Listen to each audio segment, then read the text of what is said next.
Bonjour et bienvenue dans cette seconde vidéo sur l'organisation de Renovate Switzerland. Je suis Nikoko et aujourd'hui on va parler de la structure. Si vous ne l'avez pas encore fait, je vous invite à regarder le premier chapitre qui s'appelle Introduction à notre relation au pouvoir, sans quoi vous pourriez ne pas comprendre certaines notions que je vais aborder ici. Je vous inviterai ensuite à visionner la suite, posture, outils, réunion, le Glass Frog qui est la cartographie, un chapitre sur des conclusions, promesses et écueils, et enfin des références un peu plus étoffées pour vous permettre de développer davantage ce sujet-là. Donc, notre organisation, la structure. Sur le schéma de gauche, il y a une pyramide qui est la pyramide usuelle de gouvernance qu'on a l'habitude, dans laquelle on a l'habitude d'évoluer depuis qu'on est petit, que ce soit dans les universités, dans les écoles, dans les entreprises, etc., etc. Cette pyramide, on la voit de profil, hein, avec des étages. Et sur la droite, il y a des cercles à imbriquer les uns dans les autres. Et je vous invite à regarder cette structure en cercle comme si vous la voyez par-dessus, en fait, comme si vous la survoliez, et non plus en étant à côté, comme la pyramide. Et on va se focus sur ce schéma en cercle. Donc, c'est un schéma qui s'appelle une holacratie. Donc, c'est un organigramme holacratique. L'holacratie, c'est un modèle d'organisation qui a été inventé par Brian Robertson en 2007. Hola, qui signifie holon, et un holon signifie un tout et une partie. En fait, un holon, c'est un élément d'un système qui, ensemble, lorsqu'on met des holons ensemble, forment une partie plus complexe de ce système et on peut faire des enchevêtrements comme ça à l'infini. Par exemple, dans le corps humain, il y a des cellules qui ensemble forment des organes, qui ensemble, les organes forment le corps humain, etc., etc. Donc l'holacratie, c'est une méthode d'organisation. Je vous passe les détails. Ce qu'il faut savoir, c'est qu'il y a une constitution qui est la règle des règles. Et cette règle des règles, c'est le processus par lequel on passe pour définir ensemble les règles qui nous permettent de relationner et de coopérer dans un projet. Je vous invite maintenant à retenir la notion de gouvernance partagée, qui, elle, est modélisée, expérimentée, testée par l'Université du Nou depuis 2010. Et dans ce modèle, ou plutôt cet état d'esprit, l'objectif est de réinventer le faire ensemble.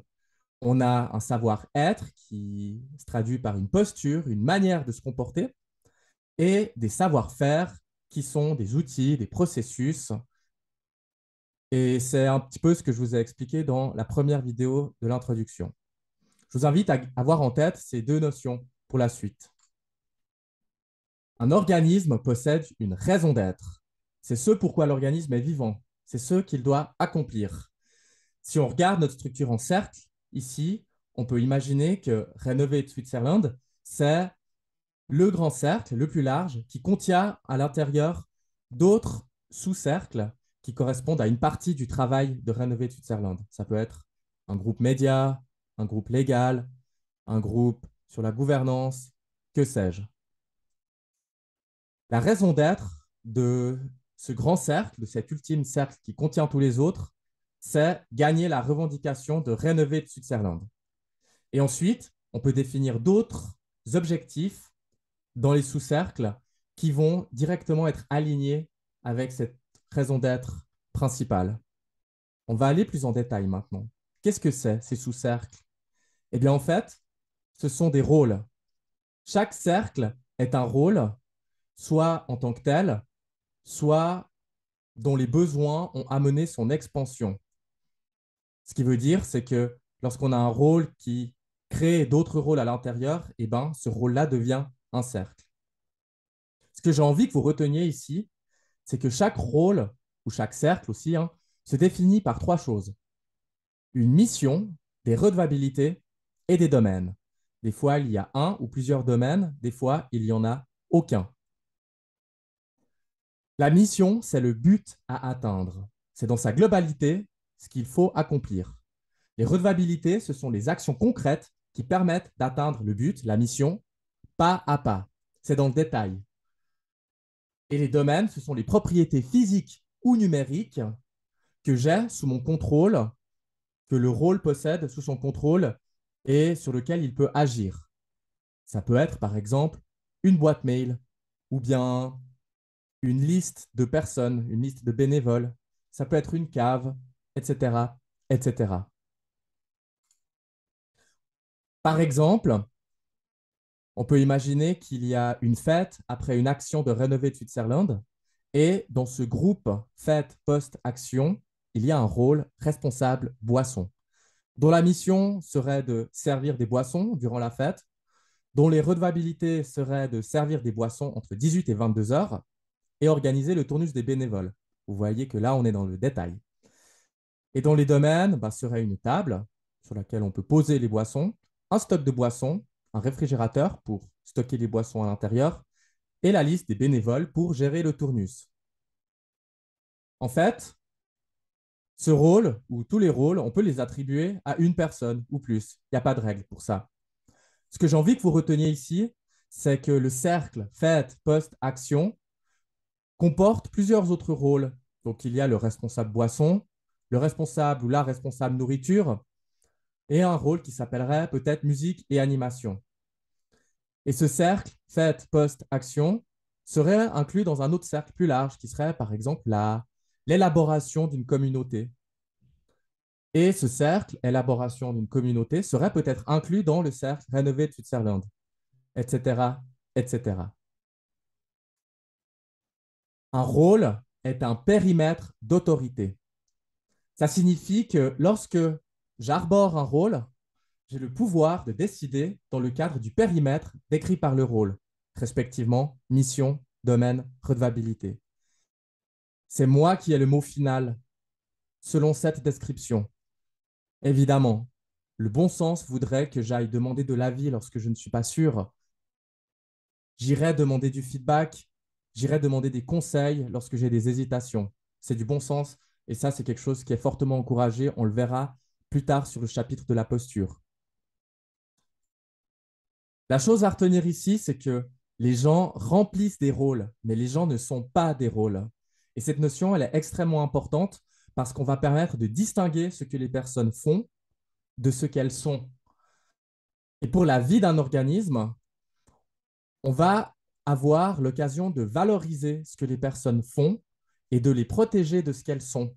On va avoir l'occasion de les rendre souveraines et légitimes dans leurs actions. On appelle ça de l'empouvoirment. En anglais, on dit empowerment.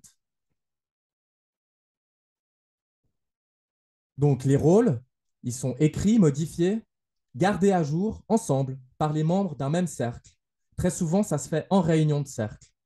Par exemple, ici, on a les trois rôles, responsable boisson, responsable nourriture, musique et animation, qui ensemble ont leur mot à dire sur la description du rôle, responsable boisson, responsable nourriture, musique et animation, sur les missions, domaines, redevabilité respectives de ces trois rôles.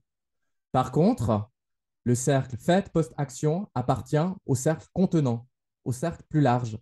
Et donc, c'est le cercle plus large qui peut décider, garder à jour la description du rôle fait post-action. La raison pour tout ça, c'est que on va garder un alignement avec la raison d'être principale de Rénover Switzerland, le cercle plus large. Cette méthode de fonctionner, elle permet d'avoir un lien direct avec les opérations de tous les cercles contenus dans le grand cercle. Maintenant, il s'agit de communiquer à l'intérieur du cercle, mais aussi vers l'extérieur, dans tous les cercles. Le rôle de coordinateur ou coordinatrice externe est un rôle qui représente son cercle dans le cercle contenant. C'est un rôle communicatif. Voici ici un exemple de description pour le rôle de coordination externe. Il n'est pas exhaustif. Je vous invite à définir vous-même ce dont vous avez besoin pour votre propre coordinateur ou coordinatrice externe. Mais on peut imaginer qu'il s'agit de porter parole des membres du cercle dans le cercle contenant, de permettre la diffusion d'informations, puis de revenir avec des informations, et enfin de prendre des décisions en portant la voix des membres de son propre cercle, dans le cercle contenant. Je vous passe la lecture, je vous invite à mettre pause si vous souhaitez lire le descriptif de ce rôle. De la même manière, on a le rôle de coordinateur ou coordinatrice interne, qui est un rôle qui a pour but plutôt d'organiser le cercle dans son intérieur. C'est l'organisation de réunions, de documents, l'ordre du jour, l'accompagnement dans les tâches, le fait de donner, de transmettre les ressources pour permettre à chaque rôle de compléter ses tâches au sein même du cercle. Voici ici un exemple. C'est très souvent un rôle de RH, enfin ça s'en rapproche en tout cas. Je vous invite également à mettre pause ici si vous souhaitez passer un peu de temps sur la lecture. Mais on peut imaginer bien, que l'idée, c'est de faire en sorte que le cercle ait les ressources nécessaires pour accomplir sa mission. Coordinateur ou coordinatrice interne et externe sont les deux des rôles structurels. Ça veut dire qu'ensemble, ils maintiennent le cercle fonctionnel. Ainsi, les autres rôles sont des rôles qu'on dit opérationnels. Ça veut dire qu'ils vont permettre au cercle d'agir, de produire des actions vers son extérieur. Ce que je vous invite à faire aussi, c'est de créer autant de rôles structurels qu'il en faut pour faire fonctionner le cercle.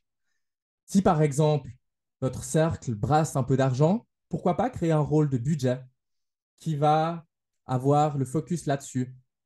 Pourquoi pas aussi créer un rôle de boîte mail s'il s'agit de beaucoup communiquer par email. Ça pourrait alléger le rôle de coordinateur ou coordinatrice interne. Pourquoi pas avoir un rôle aussi de secrétaire qui permettrait d'organiser plus précisément et avec plus d'efficience les réunions, etc., etc.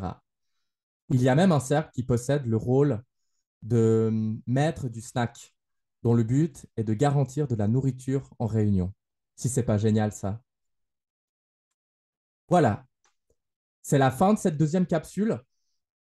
J'ai les mêmes références, l'Université du Nou, et je vous invite à aller plus loin pour ce chapitre en allant voir les vidéos sur Vimeo, notamment une structure organique composée de rôles et de cercles, version 2, la gouvernance partagée en pratique, distinguer le rôle de la personne, assigner des rôles, conduite d'une transition de gouvernance et le MOOC, gouvernance, sociocratie, holacratie ou pas de modèle de gouvernance.